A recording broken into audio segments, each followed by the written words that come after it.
사랑하는 친구들, 한 주 동안 잘 지냈죠? 오늘은 창세기 이야기 6번째 시간, 하나님의 부르심, 창세기 12장 1절로 9절까지 말씀으로 우리 같이 함께 말씀 살펴보려고 해요. 목사님 기도하고 말씀 시작합시다. 사랑의 주님, 오늘 주님 앞에 나와 예배합니다. 우리의 마음을 다한 예배가 되게 하시고, 그 하나님의 부르심 앞에 또 하나님이 누구인가를 정확하게 알고 그 부르심에 순종하여 하나님의 복을 마음껏 누리는 또 이 시간 이 예배가 되도록 인도하여 주옵소서. 감사드리며 살아계신 예수님의 이름으로 기도하옵나이다. 아멘. 여러분, 사람은 누구나 어떤 선택의 기로에 서게 되어지죠. 이 길로 가야 할지 또 이 길로 가야 할지, 누군가 나에게 어떠한 일을 또 부탁하고 시킬 때에 정말 그게 내가 가능한 일인가? 또 그것이 내가 꼭 해야 될 일인가? 뭐 이런저런 질문들을 던져보고 또 고민을 하면서 내가 그 일을 해야 할지 하지 말아야 할지에 대해서 결정을 하게 되어지죠. 그러나 간혹 그 일이 어떤 일인지 아무 상관없이 아주 불가능해 보이는 일이라 할지라도 우리가 그 일을 할 때가 있는데요. 어떤 때예요?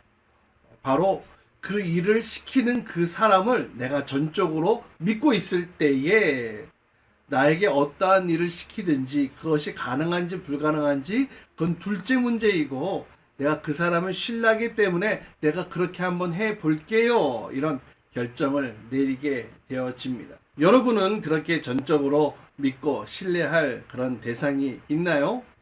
어떤 일을 맡기건 또 어떤 일을 주어지건 상관없이 무조건 믿고 따를 수 있는 그런 사람이 있나요? 오늘 창세기 12장 1절로 9절까지 말씀 우리 같이 함께 읽어보고 성경 이야기 이어가도록 할게요. 제12장. 여호와께서 아브라함에게 이르시되, 너는 너희 고향과 친척과 아버지의 집을 떠나 내가 네게 보여줄 땅으로 가라. 내가 너로 큰 민족을 이루고 네게 복을 주어 네 이름을 창대하게 하리니 너는 복이 될지라. 너를 축복하는 자에게는 내가 복을 내리고 너를 저주하는 자에게는 내가 저주하리니 땅의 모든 족속이 너로 말미암아 복을 얻을 것이라. 이에 아브라함이 여호와의 말씀을 따라갔고 롯도 그와 함께 갔으며 아브라함이 하란을 떠날 때에 75세였더라. 아브라함이 그의 아내 사레와 조카 롯과 하란에서 모은 모든 소유와 얻은 사람들을 이끌고 가나안 땅으로 가려고 떠나서 마침내 가나안 땅에 들어갔더라. 아브라함이 그 땅을 지나 세겜 땅 모래 상수리 나무에 이르니 그때 가나안 사람이 그 땅에 거주하였더라. 여호와께서 아브라함에게 나타나 이르시되, 내가 이 땅을 내 자손에게 주리라. 자기에게 나타나신 여호와께 그가 그곳에서 제단을 쌓고 거기서 베델 동쪽 산으로 옮겨 장막을 치니 서쪽은 베델이요 동쪽은 아이라. 그가 그곳에서 여호와께 제단을 쌓고 여호와의 이름을 부르더니 점점 남방으로 옮겨갔더라. 그 아브라함은 어느 날 그 절대자, 신적인 존재를 마주하게 됩니다. 그리고 그 신은 지금 아브라함에게 이렇게 얘기를 하는 거예요. 너가 있는 그곳을 떠나라, 이렇게 얘기를 하고 있어요. 그런데 그 요청이 참 이상해요. 그러니까 어느 지역으로 가라, 이것이 아니라 내가 지시할 그 곳으로 가라. 어딘지는 알 수는 없지만 내가 지시할 그곳으로 떠나라, 그렇게 말을 합니다. 지금껏 내가 살던 집도 떠나야 하고 나의 가족도 나의 친척도 나의 친구도 내가 익숙했던 모든 삶을 다 내버려 두고 떠나라고 이렇게 얘기를 해요. 정작 어디 가는지에 대해서 그 목적지가 명확하지는 않아요. 그냥 떠나라, 이렇게 얘기를 하고 있어요. 여러분, 그냥 떠나, 그럴 때 이 이야기를 그냥 듣고 다른 사람이 솔직히 누가 있겠어? 어디로 가야 하는데요? 거기는 좀 힘든데요? 뭐 이러면서 여러 가지 상황들을, 조건들을 막 따져보지 않겠어? 그런데 오늘 말씀해 보니까 더 놀라운 사실은 이 이야기를 듣고 말도 안 되는 이런 상황 속에 아브라함의 결정이 바로 그의 가족들을 데리고 떠났다라는 거예요. 놀랍지 않아요? 여러분, 이런 아브라함의 행동이 여러분 이해가 되세요? 이거 완전히 그 말 그대로 무한도전 아니야? 무모한 도전? 갈 곳도 알지 못하고 어디로 가야 할지도 모르고 그냥 무작정 떠나라고? 짐을 싸라고? 이삿짐을 막 싸! 근데 우리 어디로 이사 가요? 몰라. 이런 상황이 여러분 이해가 되냔 말이에요. 이삿짐 싸고 무작정 출발하는 것 정상적인 행동이라고 할 수 없겠죠. 그런데 오늘 말씀 우리가 조금 더 자세히 살펴보면 이것이 완전히 무모한 일은 아니다라는 그런 사실을 알게 됩니다. 오늘 본 말씀 1절 말씀 보세요. 처음에 뭐라고 얘기를 해요? 여호와께서 아브라함에게 지금 누가 말씀하고 계시는 거예요? 여호와께서. 여호와. 이 여호와 하나님이라는 분은 그냥 쉽게 만날 수 있는 그냥 길거리 사람이나 친척이나 뭐 가족들이 아니에요. 여호와 하나님은 한 분이신 하나님, 말 그대로 오직 한 분이신 하나님, 말씀 하나로 온 만물을 창조하시고 지으신 창조주 하나님께서 그 아브라함에게 말씀하셨다라는 거예요. 그냥 친구가 얘기한 게 아니에요. 선생님이 얘기한 거 아니에요. 부모님이 얘기한 거 아니에요. 우리를 만드시고 창조하신 그 절대자 단 한 분이신 여호와 하나님께서 말씀하셨다라는 거예요. 전능하신 하나님, 그 하나님의 말씀 앞에 그 하나님이 지으신 피조물인 우리 인간이 순종한다라는 것, 이렇게 생각해 보면 그리 이상하다고만은 얘기할 수 없을 것 같아요. 어쩌면 그 하나님이라는 절대자 앞에 아브라함이 순종했던 것, 아무 말 없이 따라갔던 것은 어쩌면 당연한 반응일 수 있을 것 같아요.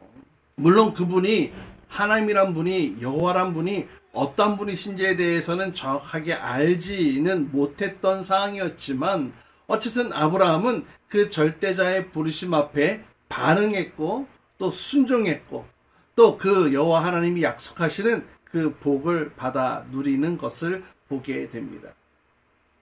그리고 우리가 이제 알듯이 아브라함은 그의 일생 가운데 하나님이 함께 하심으로 점점 믿음의 조상이 되어져 갔고 결국 하나님이 약속하셨던 그 놀라운 복들을 누리게 되어지죠. 오늘 이 단순한 이 이야기, 이 스토리를 통해 우리가 오늘날 어떻게 살아야 할지에 대해서 우리에게 지침을 주고 있는데요. 첫 번째는요, 먼저 내가 누구인가를 정확하게 알아야 한다는 거예요. 아브라함은 지금 자기에게 명령하는 그 분이 바로 하나님이라는 사실을 알았어요. 그리고 그 명령을 받아들였어요. 왜냐하면 그 전능자, 그 절대자는 나보다 나를 더 잘 아는 분이시기 때문에 그래요.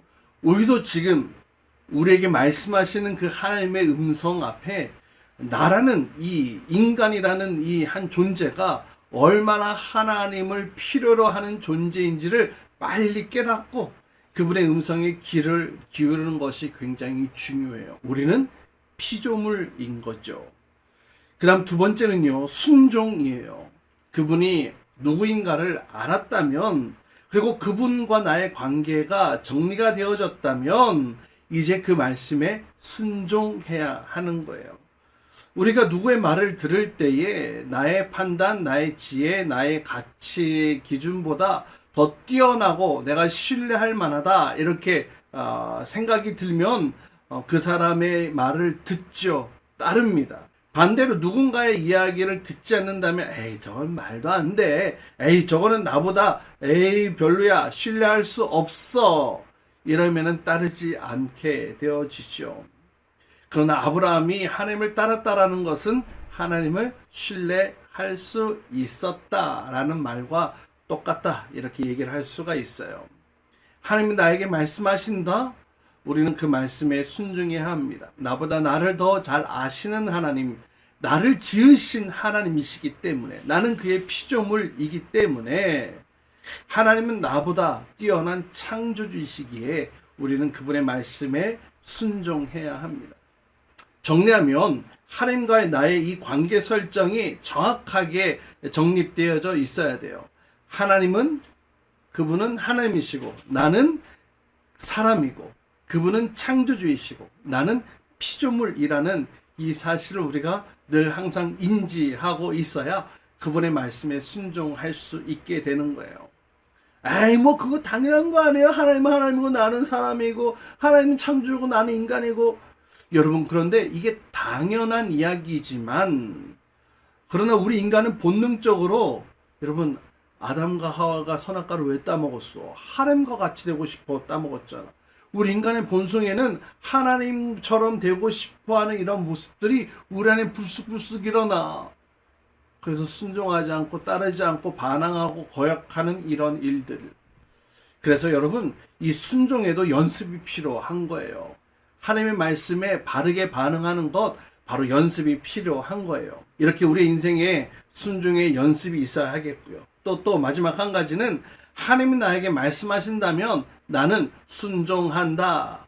나는 순종한다. 이것이 우리의 인생의 원칙으로 자리 잡고 있어야 돼요.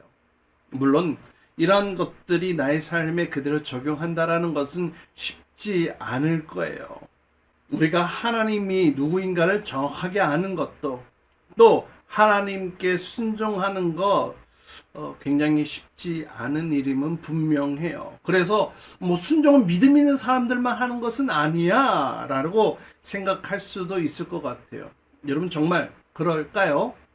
여러분 우리 한번 이렇게 생각해 봐요. 여러분 부모님의 말씀에 따르려고 하죠. 뭐 처음에는 아무 생각 없이 뭐 부모님이 말씀하시니까 그냥 그렇게 따라요. 여러분 정말 그래요? 여러분 부모님이 여러분에게 뭔가 요구할 때 그냥 여러분 아무 생각 없이 그냥 무조건 따릅니까? 아니에요. 그렇지 않아요. 처음에 부모님이 나에게 요구를 했을 때 그냥 뭐 반신반의하지만 부모님 말씀하시니까 처음에는 그것을 따라요. 그런데 따르다 보니까 나에게 유익했더라라는 이 경험들이 우리 안에 쌓이게 되는 거죠. 어른들의 이야기를 들으니 삶에 나에게 유익이 되더라. 이런 경험들이 생기고 또 이런 경험들이 반복되어져서 쌓여지게 되죠. 그래서 이 경험을 토대로 바로 부모님 또 어른들에 대한 말씀을 또 따르고 또 신뢰하게 되어지는 거죠. 하나님과의 관계에서도 마찬가지지 않을까요? 우리가 하나님에 대해서 경험하지 못했다 하더라도 우리가 말씀을 통해 하나님에 대해서 배우게 되어지죠. 그리고 그 배운 말씀을 바탕으로 우리가 순종을 반신반의하지만 한번 해봅니다. 그리고 그 순종함으로 우리의 삶에 유익함이 경험케 되어지고 또 그 말씀을 순종함으로 하나님을 경험케 되어지는 그런 일들, 하나님을 만나는 일들을 경험하게 됩니다. 그리고 이런 경험이 하나님과의 경험이 점점점 쌓여갈수록 우리의 믿음도 자라고 또 하나님에 대한 신뢰도 더 두터워지는 것을 발견하게 됩니다. 그리고 하나님은 지금도 저 여러분을 향해 손을 내밀면서 그 주의 말씀에 동참할 것을 요구하고 또 요청하고 계세요. 여러분 우리가 이번 한 주 동안 이런 박진감 넘치는 경험들을 우리 하루하루의 삶 가운데 한번 채워보는 것은 어떨까 싶어요. 뭐 하나님이 뭘 요구하시는지 여러분 모르겠다고요? 여러분 어렵지 않아요. 어렵지 않아. 먼저 하나님이 이웃을 사랑하라고 하나님을 사랑하고 이웃을 사랑하라 그랬잖아요. 여러분의 이웃이 누구예요? 가장 가깝게는 여러분의 친구들이겠지요. 그 친구들을 사랑하는 것 어떻게 사랑하면 될까? 그래 먼저 친구들을 도와주는 거야. 뭐 공부든 뭐 먹을 것이든 또 운동이든 내가 해줄 수 있는 것들로 그들을 도와주는 거. 그것이 이웃을 사랑하는 모습이기 때문에 우리가 한번 그렇게 해보자라는 거지. 한번 해보자라는 거지. 그리고 또 한 가지 우리가 습관적으로 우리의 입술로 막 나쁜 말, 욕들 하는 것들 있잖아. 이런 개나리, 신발끈 이러면서 말이지. 쌍감탕 뭐 이러면 이런 말들을 한번 우리가 하지 않으려고 노력해 보자라는 것이 하나님은 우리 입술 가운데에 이 내뱉는 그 말들이 부정적이고 나쁜 말들은 멈추기를 원하고 계시거든. 뭐 어떤 친구들은 이렇게 얘기를 할 거야. 아니 뭐 다른 친구들도 다 하는데요. 다 하고 있는 거 나만 안 하면 나만 찐따돼요. 뭐 이러면서 그럴 친구들이 있을지 모르겠어. 하지만 우리는 세상의 기준, 세상의 눈치를 보며 살아가는 것이 아니라 하나님의 말씀에 순종해보자고 하는 거잖아. 그렇다면 우리가 한 번에 완전히 끊지 못한다 하더라도 툭 나오면 그러지 말아야지 하면서 조금씩 줄여가 보자라는 거야. 그러면 충분히 해낼 수 있지 않을까 생각되어지는데요. 여러분, 우리 이번 주 한번 해봅시다. 나의 이웃을 사랑하는 일들로 하나님께서 어떻게 나에게 복을 주시는지, 나의 이웃을, 나의 친구들을 돕고 여러 모양으로 돕고 또 나쁜 말 하지 않고 욕하지 않고, 이 나쁜 말은 말로 사람을 죽이는 살인 행위잖아. 그러지 말고 한번 우리가 이런 말씀으로 우리의 삶을 한번 해보자고 한번 도전해 보는 거지. 이렇게 하나님의 말씀을 따라 우리의 삶을 변화시키도록 우리가 도전할 때에 하나님께서는 우리에게 반드시 복을 주실 줄 믿어요. 아브라함이 그의 인생 가운데 끊임없이 실수했지만 그 마음 가운데 하나님을 따라가고자 하는 마음이 있었던 것처럼 우리도 때론 실수하고 무너질 때도 있겠지만 지금도 나를 도우시고 나에게 복 주시기를 원하시는 그 하나님의 말씀 앞에 우리도 한번 반응해 보자는 거지. 바로 우리를 향한 그 하나님의 부르심 말이지. 여러분, 그 하나님의 부르심 앞에 우리의 삶이 변화되어지고 또 하나님께서 주시는 그 복을 아름답게 누리게 되는 저와 여러분, 우리 친구들, 우리 모든 선생님들 될 수 있기를 주님의 이름으로 축복합니다. 사랑의 주님, 오늘 아브라함을 부르셨던 그 사건을 통해 하나님과의 나와의 이 관계를 다시 한번 더 정리하게 하시고, 하나님은 나의 창조주, 나는 그의 피조물, 하나님께서 말씀하시는 것에 내가 한번 순종하겠습니다. 그로 인하여 하나님이 예비하신 복을 누리게 하여 주옵소서. 이렇게 간구하며 결단합니다. 먼저 이번 한 주간 친구들을 어떠한 모양으로든지 돕고 또 말로 사람을 죽이는 일을 하지 않도록 나의 입술 가운데에 나쁜 말들을 줄여가는 일들을 한번 해보겠습니다. 하나님, 이를 통해서 하나님께서 어떻게 그 역사들을 행하시는지를 경험케 하시고 이번 한 주간 기쁨 가운데 다이나믹한 한 주간을 살아갈 수 있도록 인도하여 주옵소서.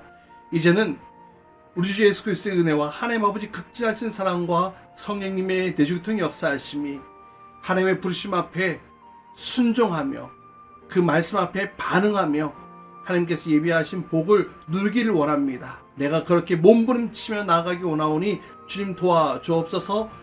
이렇게 간구하며 결단하며 기도하는 우리 모든 친구들과 선생님들 위해 이제로부터 영원토록 함께 하시기를 간절히 축원하옵나이다. 아멘.